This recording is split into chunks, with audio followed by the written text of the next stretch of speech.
Halo, selamat datang pada pelajaran kali ini. Pada kali ini kita akan mempelajari mengenai ulcus diabeticus. Lebih spesifiknya, pada kali ini kita akan mempelajari mengenai kaki diabetik. Ya, nama saya Gregorius Baskara Wikanendra dan langsung kita mulai saja pelajaran pada hari ini. Pertama-tama, apakah itu ulcus diabetik? Jadi, menurut WHO, kaki diabetes didefinisikan sebagai infeksi, ulcerasi atau destruksi dari jaringan dalam terkait abnormalitas neurologis dan penyakit vaskular perifer yang bervariasi pada ekstremitas bawah. Kaki diabetes merupakan komplikasi DM yang paling serius dan menghabiskan banyak biaya. Kabar baiknya, strategi yang meliputi pencegahan, edukasi pasien, dan pengobatan multidisiplin ulkus kaki dan pemantauan ketat dapat menurunkan laju amputasi sampai 49 hingga 45%. Jadi ya ngeri ya kalau mendengar mengenai kaki diabetes, karena kalau sudah terlanjur rusak, ibarat nasi sudah menjadi bubur. Pembuluh darah yang rusak akan menyebabkan gangren. Kalau sudah gangren, nanti harus diamputasi dan menyebabkan disabilitas. Oleh karena itu, pencegahan kaki diabetes penting sekali. Jangan sampai terkena kaki diabetes, jangan sampai kena diabetes. Kita lanjut ke faktor risiko kaki diabetes.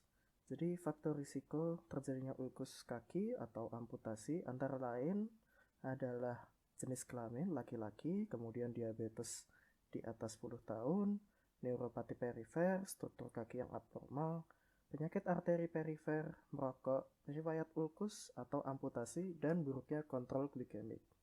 Jika dilihat berdasarkan faktor risiko dan mekanisme yang mendukung terjadinya faktor risiko tersebut, pertama-tama dari neuropati perifer secara motorik, hal ini akan menyebabkan anatomi kaki yang abnormal.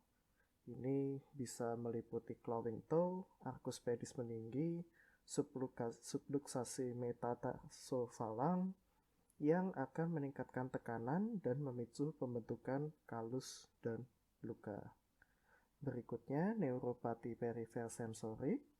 Ini akan menurunkan ambang sensasi nosiceptif, jadi akan menurunkan rasa nyeri sehingga tidak sadar akan munculnya luka. Ini mekanisme yang sama seperti pada orang kusta. Kemudian neuropati perifer otonom, hal ini akan menyebabkan kulit kaki menjadi kering dan mudah terdisintegrasi sehingga lebih mudah untuk terluka.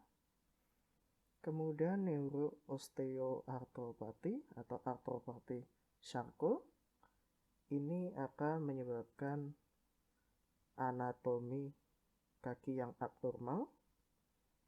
Ya, jadi sama seperti yang tadi motorik. Ya, neuropati itu adalah kematian saraf ya. Ini disebabkan oleh komplikasi vaskular diabetes gitu. Kemudian ya, tentu saja insufisiensi vaskular. Hal ini akan mengganggu fungsi respon imun terutama neutrofil dan juga mengganggu proses penyembuhan luka karena jika daerah tersebut sulit untuk diperdarahi, maka ya jika terjadi luka, maka sistem imun tidak bisa pergi ke sana. Faktor risiko berikutnya merupakan hiperglikemia dan gangguan metabolik lainnya. Hal ini akan mengganggu fungsi respon imun, terutama neutrofil, dan juga mengganggu proses penyembuhan luka dan penyusunan kolagen. Kemudian berikutnya disabilitas, misalnya gangguan penglihatan, keterbatasan mobilitas, dan mungkin riwayat amputasi sebelumnya. Berikutnya ada kebiasaan pasien, contohnya kepatuhan pasien tersebut kurang baik, kebersihannya kurang, berat badannya tinggi, atau menggunakan alas kaki yang tidak sesuai. Dan yang terakhir ada dari sistem kesehatan itu sendiri. Kurangnya edukasi dan pemantauan gula darah serta perawatan kaki. Hal-hal ini dapat menjadi faktor risiko terjadinya ulkus diabetik atau perburukan ulkus tersebut hingga menyebabkan amputasi. Berikutnya kita akan berlanjut ke patofisiologi kaki diabetes. Jadi kaki diabetes itu merupakan salah satu komplikasi kronis dari diabetes.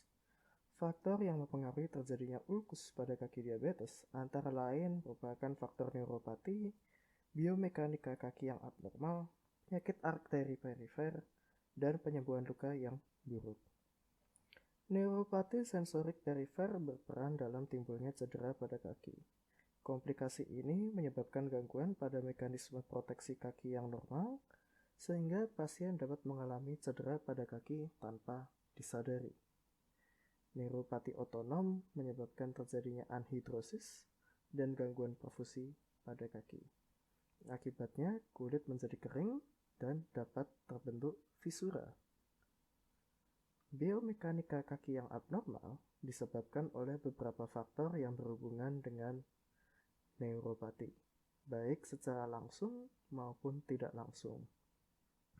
Gangguan propriosepsi menyebabkan distribusi berat badan yang abnormal karena kali ini tubuh sudah tidak bisa lagi mendeteksi di mana lokasi kaki seharusnya berada. Jadi propriosepsi itu merupakan indera untuk mengetahui lokasi tubuh.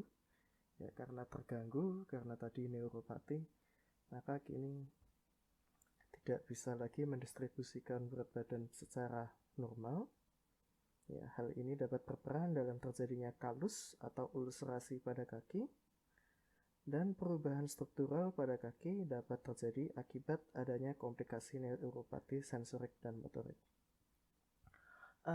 Pada pasien dengan diabetes mellitus, angka kejadian aterosklerosis menjadi lebih tinggi dibandingkan dengan populasi umum. Gangguan pembuluh darah perifer menyebabkan gangguan oksigenasi jaringan sehingga menghambat proses penyembuhan luka.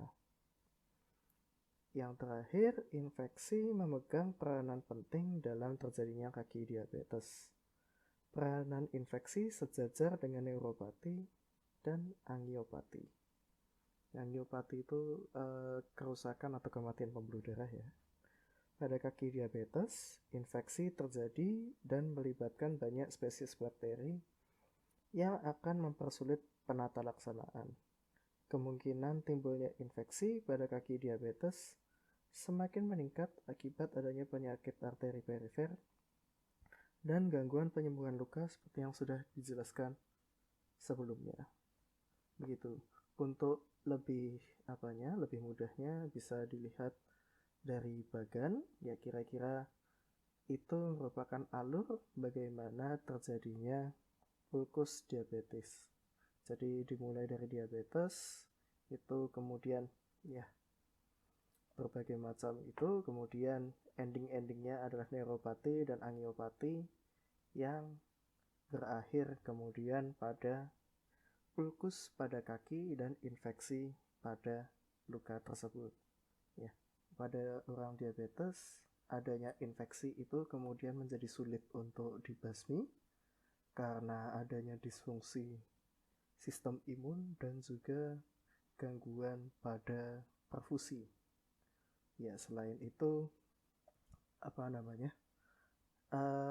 sel-sel di daerah tersebut juga menjadi kaya akan glukosa yang menjadi kemudian bahan makanan tambahan oleh bakteri-bakteri patogen yang menginfeksi luka tersebut.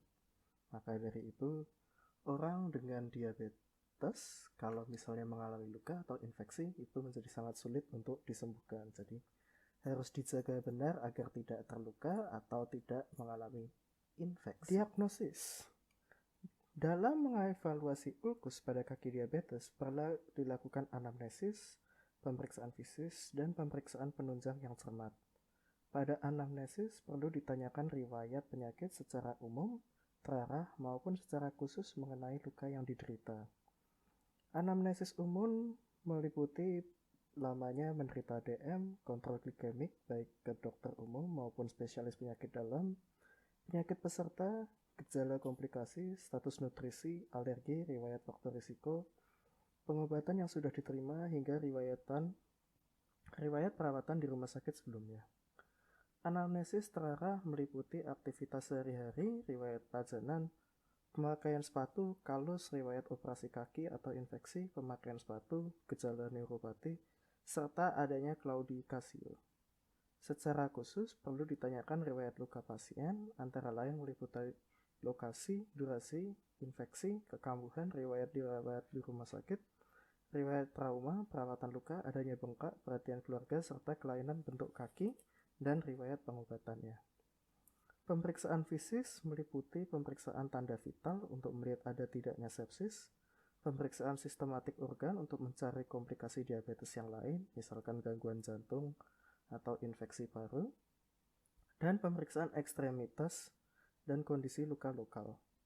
Pemeriksaan ekstremitas antara lain meliputi pemeriksaan vaskular, yaitu inspeksi, palpasi, ankle brachial index, pemeriksaan neuropati, vibrasi dengan garpu tala 128 Hz, sensasi halus, diskriminasi refleks, keseimbangan, sensasi suhu, raba, nyeri, dan lain-lain. Yang penting ini untuk mendeteksi apakah adanya kematian saraf atau tidak gitu. Kemudian untuk mengevaluasi ulkus dengan atau tanpa infeksi dapat menggunakan kriteria PEDIS. Kriteria PEDIS itu bisa dilihat terdiri dari perfusion, extent, depth, infection, and sensation. Begitu. Untuk perfusi, itu derajat 1 tidak ada gejala maupun tanda penyakit arteri perifer pada kaki yang terkena dikombinasikan dengan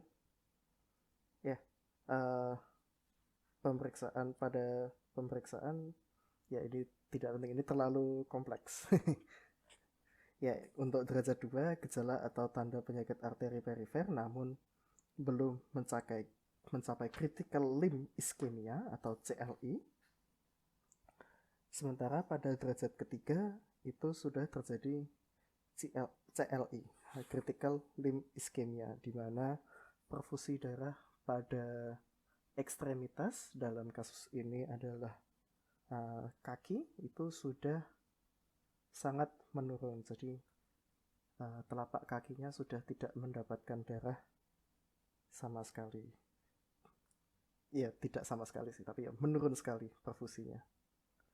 Berikutnya ada extent. Ya, ini ukuran luka dalam sentimeter persegi. Pada grade 1 itu belum ada luka. Grade 2 kurang dari 1 cm persegi. Grade 3 1-3. Dan grade 4 lebih dari 3. Kemudian berikutnya depth atau kedalaman. Pada kedalaman derajat 1 itu ulkus tebal superficial yang tidak menembus jaringan di bawah dermis.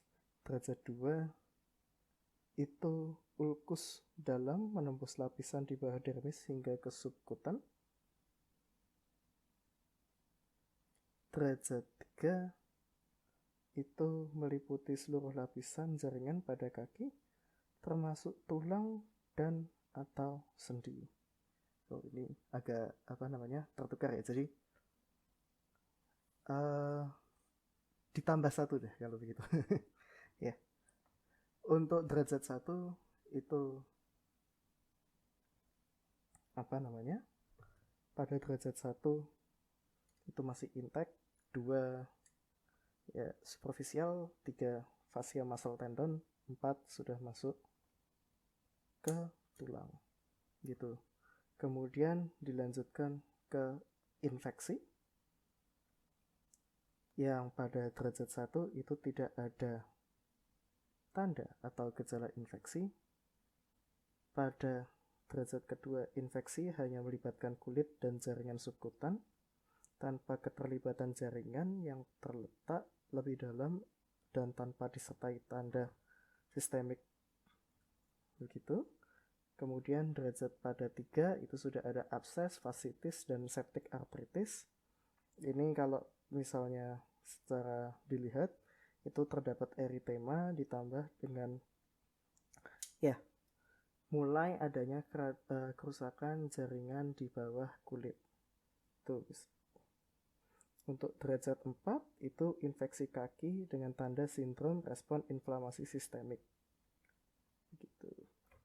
Kemudian berikutnya sensasi itu hanya ada 2 derajat. Derajat 1 tidak ada kehilangan sensasi protektif pada kaki yang terkena. Sementara pada derajat 2 itu terdapat kehilangan sensasi protektif pada kaki yang terkena. Ya, gitu. Ini kemudian bisa dimasukkan ke dalam skor dari 0, 1, 2, 3. Namun mungkin untuk lebih baiknya disertai juga dengan pemeriksaan penunjang. Pemeriksaan penunjang ini yang dapat dilakukan meliputi hematologi hemostasis, fungsi ginjal, fungsi hati, jantung, paru, faktor infeksi. Ini meliputi kultur pus, penanda infeksi dan fotokolospedis, dan pemeriksaan vaskular arteri ABI, ankle brachial index, ya, kemudian USG, Doppler, dan arteriografi untuk melihat ya apakah pembuluh darahnya masih mengalir atau tidak di daerah telapak kaki tersebut. Ya, bukan telapak kaki. Ya, telapak kaki. Ankle ke bawah, itulah. Selanjutnya kita akan berlanjut ke klasifikasi. Klasifikasi kaki diabetes didasarkan pada sistem klasifikasi Wagner itu sebagai berikut. Ini klasifikasi Wagner dapat merupakan lanjutan dari sistem penilaian PEDIS. Jadi yang pertama grade 0 itu disebut juga dengan pre-ulcer. Pada grade 0 di sini tidak ada luka terbuka, mungkin terdapat deformitas atau selulitis. Berikutnya pada grade 1 bisa dilihat terdapat ulkus superficial, baik parsial atau ketebalan penuh.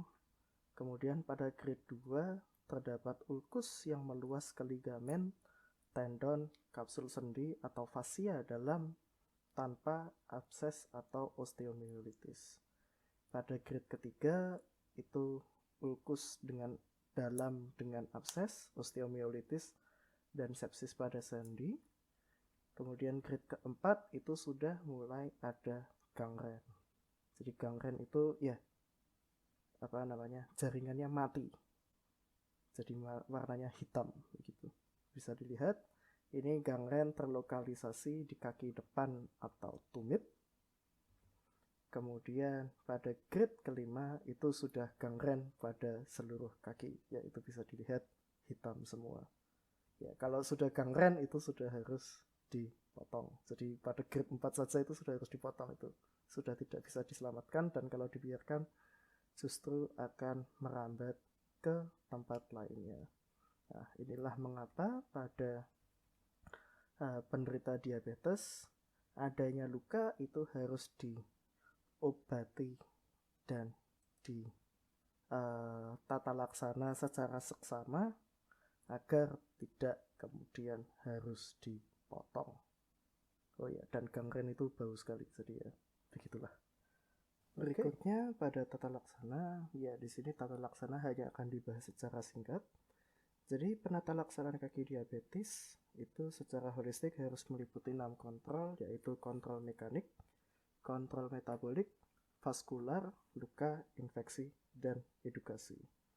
Jadi kontrol mekanik itu meliputi mengistirahatkan kaki pasien dan menghindari tekanan pada daerah luka serta menggunakan bantal pada kaki saat berbaring untuk mencegah lecet pada luka dan menggunakan kasur dekupidus bila perlu.